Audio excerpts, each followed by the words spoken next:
Welcome to Diwakar physics. चलिए हम of thrust के ऊपर क्लास 9 का हम क्वेश्चन करेंगे। एक्सरसाइज 5A में आपको मिलेगा। इसको क्वेश्चन नंबर मैंने लिख के रखा है। Question number 1, body of volume 100 centimetre cube weighs 5 kgf in air. It is completely immersed in a liquid of density 1.8 into 10 to the power 3 kg per meter cube. Find the upthrust wait of the body in liquid. ठीक है, तो अभी इस chapter में, इस portion में हमने क्या क्या पढ़ा है, तो वो हम पहले फार्मूला लिख लेते हैं। तो अपथ्रस्ट हमेशा लिखिएगा volume of liquid, density of liquid into G. ठीक है, volume of liquid displaced, okay, displaced by the body, immersed part of the body, और density of the liquid and G. अभी जब केजीएफ में ग्राम फोर्स में होगा तो जी का वैल्यू लगाने का ज़रूरत नहीं है, ओके। और वॉल्यूम ऑफ सॉलिड यदि बोलते हैं तो volume of weight of the solid बोलेंगे तो volume of the solid, density of the solid into G. तो ये हो गया।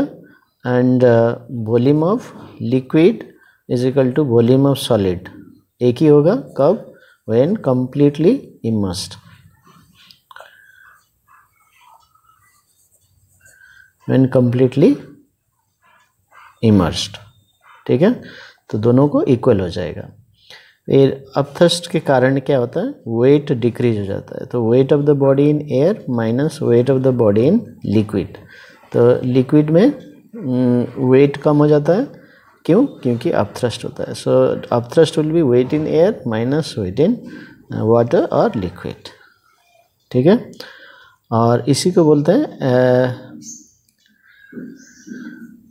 अपथ्रस्ट। और अपथ्रस्ट की वजह से जो वेट कम हो जाता है, ठीक है, तो उसको बोलते हैं एपरेंट वेट। तो एपरेंट वेट कितना होगा, weight in air minus upthrust. तो इसका मतलब weight in liquid is equal to weight in air minus upthrust. इसको बोलते हैं एपरेंट वेट, जो लिक्विड में इमर्स करने के बाद जो हमको वेट मिलता है। ठीक है, तो ये कुछ है फॉर्मूला और बेसिक्स, तो ये आप यूज़ कर सकते हैं। ठीक है, तो चलिए हम क्वेश्चन में जाते हैं। क्वेश्चन में बताता है body of volume 100 centimetre cube. ठीक है, तो अभी ये वॉल्यूम ऑफ सॉलिड है, ये 100 सेंटीमीटर क्यूब। ठीक है, वेज 5 kg इन एयर। तो ये वेट इन एयर हो गया 5 kgf, नहीं 5 kgf। और उसके बाद it is completely immersed in a liquid of density this. तो ये डेंसिटी ऑफ लिक्विड हो गया 1.8 into 10 to the power 3 kg पर मीटर क्यूब। ठीक है, तो ये दिया है। तो अभी हमें निकालना है अपथ्रस्ट। अपथ्रस्ट निकालना है, तो अपथ्रस्ट के लिए क्या करेंगे, VL DL G। अभी DL तो दिया है, VL नहीं दिया है। अभी यहाँ पर आप देख सकते हैं कम्प्लीटली इमर्स्ड। कम्प्लीटली जब इमर्स्ड होगा तो volume of liquid is equal to volume of solid. तो हम वॉल्यूम ऑफ लिक्विड भी हम 100 सेंटीमीटर क्यूब ले सकते हैं। ओके, तो अभी हमारे पास VL आ गया, DL है, तो अभी हम आराम से अपथ्रस्ट निकाल सकते हैं। लेकिन एक और पॉइंट है, न्यूमेरिकल सॉल्व करते वक्त आपको ध्यान देना है। क्या ध्यान देना है कि आप यूनिट किस में दिया है। ठीक है, जैसे यहाँ पर दिया है VL दिया है 100 सेंटीमीटर क्यूब में, और इसमें दिया है 1.8 इंटू 10 kg पर मीटर क्यूब में दिया है ना। तो पर मीटर क्यूब में दिया है, तो इसको सेंटीमीटर क्यूब को चेंज कीजिए मीटर क्यूब में, या मीटर इसको चेंज कीजिए ग्राम पर सेंटीमीटर क्यूब में। तो वो जो है आप कोई भी तरीके से आप कर सकते हैं। ठीक है, तो आप क्या करना चाहेंगे तो ये आपके ऊपर है। अभी देखिए, जैसे कौन सा चेंज करना आपको आसान है। मान लीजिए हम ज़्यादातर हम SI यूनिट में सॉल्व करते हैं। ठीक है, आप दोनों ही कर सकते हैं। क्वेश्चन में यदि लिखा नहीं है आप SI यूनिट में निकालना है तो आप कुछ भी कर सकते हैं, you can follow any method. अभी सेंटीमीटर क्यूब को चेंज करना है, तो 1 सेंटीमीटर में या इसका और आसानी से हम देख सकते हैं 1 मीटर में, okay 1 metre equals to 100 centimetre, ठीक है 1 मीटर में 100 सेंटीमीटर, 1 सेंटीमीटर में 1/100 मीटर होगा, यानी कि सेंटीमीटर टू मीटर चेंज करने के लिए 100 से डिवाइड करना है। तो देखिए मैं ये सब बेसिक्स बता रहा हूँ, क्लास 10 या 9 में ये सब आपको ऑलरेडी मालूम होना चाहिए, फिर भी मैं आपके लिए बता रहा हूँ so that you can understand everything and it will be very easy for you to solve numericals. तो अभी सेंटीमीटर क्यूब का मतलब क्या है, 1 centimetre into 1 centimetre into 1 centimetre, 3 बार ये इंटू करना पड़ता है। तो इसलिए इसको 100 1/100 इंटू 1/100, तो ये इस तरह से कन्वर्ट होता है। तो 3 बार ये मल्टीप्लाई करना पड़ता है। 1 सेंटीमीटर 1/100 सेंटीमीटर क्यूब होगा तो 3 बार ये करना है, स्क्वायर होगा तो 2 बार करना, तो ये आ गया। तो इसका मतलब है 100 बाई में ये 6 zeros लिख देता है इसमें, ठीक है। तो ये मीटर क्यूब में आ गया। तो चलिए हम फार्मूला लगा लेते हैं। First part VL DL G। अभी VL क्या है, ये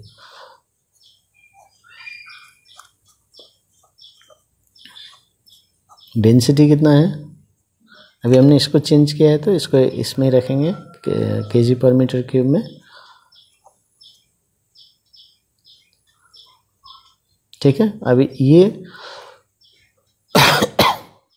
सॉरी, अभी G का वैल्यू मैं नहीं पुट करूँगा तो ये kgf में आ जाएगा, ठीक है। यदि मैं G का वैल्यू 9.88 10 पुट करता हूँ तो मुझे न्यूटन में आंसर मिलेगा। तो इसलिए जब आपको kgf में निकालना है तब आपको G का वैल्यू पुट नहीं करना। अब क्वेश्चन में कुछ लिखा नहीं है फाइंड इन न्यूटन, तो मैं kgf में निकाल सकता हूँ। यदि मैं चाहता हूँ न्यूटन में निकालूँ तो इंटू 10 कर सकता हूँ, ठीक है, इसमें कन्फ्यूज नहीं होना। तो ये G का जो कॉन्सेप्ट है, तो अभी कितना हो जाएगा, इसमें ये 3 जीरोज इसमें कट जाएंगे, सो 0.18 kgf आ गया। तो ये आ गया आंसर, ठीक है। तो इस तरह से हमें ये अपथ्रस्ट का क्वेश्चन हमें सॉल्व करना है। तो ये सब कॉन्सेप्ट मैंने लगाया VL DL G, और VL is equal to VS when completely immerse. जब कम्प्लीटली इमर्स नहीं है तो नहीं ले सकते। अब सेकेंड पार्ट में देखिए weight of the body in liquid, ठीक है, weight of the body in liquid, इसका मतलब ये WL निकालना, weight of the body in liquid. तो weight of the body in liquid हो जाता है weight in air minus upthrust. तो वेट इन एयर जो होगा वो एक्चुअल वेट माना जाएगा, और when we put in liquid then the body will experience upthrust, जिसकी वजह से देखिए जैसे ये एयर में है कितना 5 kgf है ना, ये अभी इसको लिक्विड में दे देंगे तो एक अपथ्रस्ट इसमें आ जाएगा, तो जिसकी वजह से नेट अपथ्रस्ट कितना आया देखिए 0.18 kgf, तो जिसकी वजह से इसका 2 फोर्स लग रहा है अभी इसको, एक्चुअल वेट नीचे अपथ्रस्ट ऊपर। तो नेट वेट क्या हो जाएगा, दिस माइनस दिस, ये बड़ा है ये छोटा है, ठीक है। तो दिस माइनस दिस, या वेट में से इतना कम हो जाएगा जो अपोजिट डायरेक्शन में। तो ये आप ऐसे कॉन्सेप्ट लेके भी सॉल्व कर सकते हैं। यदि फार्मूला आपको समझ में नहीं आ रहा है तो ऐसे भी आप माइनस करना है ऐसे समझ सकते हैं।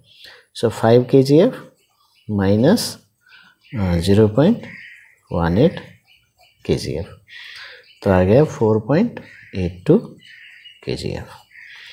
तो इस तरह से हमें ये फर्स्ट क्वेश्चन हम सॉल्व कर सकते हैं। चलिए हम सेकंड क्वेश्चन करेंगे। सेकंड क्वेश्चन में है, अब देखिए, a body weighs 450 gram force in air and 310 gram force in when completely immersed in water. Okay, find the volume of the body, loss in weight of the body, the earth thrust on the body. ठीक है। तो अभी जैसे यहाँ पर दिया है कि वेट इन एयर ये है 450 gram force, weight in water 310 gram force, इतने दिया है, ठीक है। अभी हम क्या करेंगे, वाटर दिया है तो इसका हम डेंसिटी हम 1 ग्राम पर सेंटीमीटर क्यूब ये ले सकते हैं हम। और हम ग्राम में ही लेंगे, केजी में नहीं लेंगे क्योंकि इसमें ग्राम में दिया है। ओके, तो अभी चलिए हम इसको वॉल्यूम ऑफ द बॉडी कितना है ये निकालना है। तो यदि हम अपथ्रस्ट निकाल लेते हैं, upthrust weight in air minus weight in liquid, है ना, ये फार्मूला हम लगाएंगे जो पीछे पेज में लिखा है। तो वेट इन एयर कितना है 450 gram force minus 310 gram force, तो आ जाता है 140 ग्राम फोर्स। ठीक है, ओके। तो इतना अपथ्रस्ट है, ये अपथ्रस्ट है। अभी upthrust is related to volume of the liquid displaced. तो अभी हम ये फार्मूला लगा के हम वॉल्यूम ऑफ द लिक्विड निकाल लेते हैं, क्योंकि यहाँ पर वॉल्यूम ऑफ द बॉडी दिया है और वेट तो है हमारे पास एयर में, लेकिन डेंसिटी नहीं है, डेंसिटी ऑफ द सॉलिड नहीं है, तो हम नहीं निकाल सकते, इस फार्मूला को हम यूज़ नहीं कर सकते। ठीक है, तो हम फिर अपथ्रस्ट निकाल के वॉल्यूम ऑफ लिक्विड निकाल के फिर हम वॉल्यूम ऑफ सॉलिड निकाल सकते हैं। तो ये तरीका। तो चलिए अपथ्रस्ट क्या होता है, VL/DL/G। अभी अपथ्रस्ट क्या है 140 ग्राम फोर्स, VL हमें मालूम नहीं, DL is 1 and G I will not put because it's already in gram force. तो देखिए VL आ गया, VL इज़ 140 ग्राम फोर्स, तो वॉल्यूम आ जाएगा ये सेंटीमीटर क्यूब में। ठीक, क्योंकि ये हम डेंसिटी किस में ले रहे हैं, ग्राम पर सेंटीमीटर क्यूब में ले रहे हैं, तो इसका आ जाएगा ये सेंटीमीटर क्यूब में। तो volume of the liquid 140 centimetre cube है, तो वॉल्यूम ऑफ सॉलिड ये भी वॉल्यूम ऑफ लिक्विड हो जाएगा, that is 140 centimetre cube. The body is completely immersed।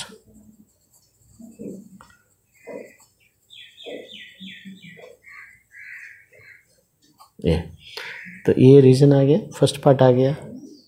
ठीक है, अभी सेकेंड पार्ट में क्या है, the loss in wait of the body. तो लॉस इन वेट मतलब होता है क्यों लॉस करता है वेट, बिकॉज ऑफ अपथ्रस्ट, और अपथ्रस्ट हम ऑलरेडी निकाल सके 140 ग्राम फोर्स डायरेक्ट लिख सकते हैं। ठीक, अभी थर्ड पार्ट,